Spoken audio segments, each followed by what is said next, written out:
welcome to my channel, and today I'm going to be doing my June TBR. June is not going to be a themed month because obviously in May I did my It's All About Historic Fiction month. June is most likely going to be a month where I just pick up what I fancy reading. There are a few books I do want to get through, but I'm not thinking of going to stick to this. Also, just be aware my washing machine is on, so you may be able to hear that during the video. I am filming this a bit in advance, so I don't have my pre-orders for the end of May. I have Legendary, The Eve of Man and The World of Law all on their way to me at the end of the month. So those books will probably be my priority, to be honest. My other priority will be The Constant Princess by Philippa Gregory. As you know, I mention this in every TBR and wrap up, but I am going through the Plantagenet and Tudor novels by Philippa Gregory. I'm reading one per month, and The Constant Princess is the next one. So I'm hoping to get this read as well. This one follows Catherine of Aragon, who we all know as Henry VIII's first wife, but before she was his wife, she was betrothed to his brother Arthur, who passed away, and I didn't even know Henry VIII had a brother, so that's new for me. So I can't wait to get this to go. I have not read the Tudor series before, so this is new territory for me, but I'm excited and I'm hoping it's as good as the Plantagenet novels. Another book I really want to get to is The Seven Deaths of Evelyn Hardcastle by Stuart Turton. If you saw the My Chronicle book box unboxing I did in May, I will link it below. I was kind of speechless when this arrived. I have seen this arrive, but I've never bothered to pick up the blurb. And when I read the blurb, I was, let's just say, shocked and happy and surprised. There is a ball and someone's going to be killed, and this one guy, every night he goes to bed and he wakes up as one of the guests, and every night he's got a chance to work out who's going to be murdered and who's done it, and this carries on until he works out who did it. I've heard such good reviews because after I got this I went on Goodreads and looked at the reviews, and basically it's almost got 5 stars. It's like 4.5 stars. So I really want to get this read because I have such high hopes for this book now. I think it's going to be great, a bit like a Groundhog Day Cluedo.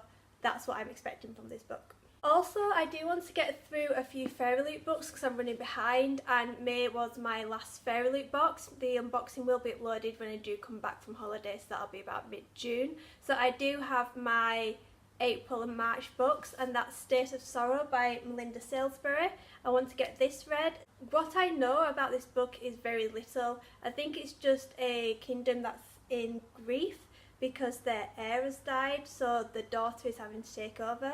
That's what I think, but what makes me want to like this book is the fact that the cover is just so pretty. But I'm hoping to get this read, just that all my Fairy Loots off my shelf, and that's the same with Beyond the Dark and Shore by Jessica Leake. Again, I'm not 100% sure what this is about. I think that there's a kingdom again, and there's a war, and yeah, that's all I really know. I mean, this is why I've stopped getting Fairy Loot, just because I obviously want to stop reading YA, and also because lots of the books I haven't heard of and I don't know what they're about, and I'm not 100% interested in them anymore. So that's why I want this and A State of Sorrow off my shelves, just so that I can be Fairy Loot and YA free, because I think these are the last YA on my shelves.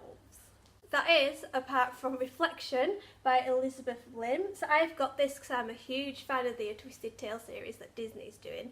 That's where they've got famous movies and stories. So far they've done Aladdin, Sleeping Beauty, Beauty and the Beast, and now they've got Mulan, and they change one part of the story and it makes drastic consequences. So Reflection, all I really know is the tagline, what if Mulan had to travel to the underworld? So I believe this is all about maybe, you know, lore and myths about what happens to the underworld, because maybe her love interest in the story dies. Maybe that's the big thing, so if his father dying, it's him dying.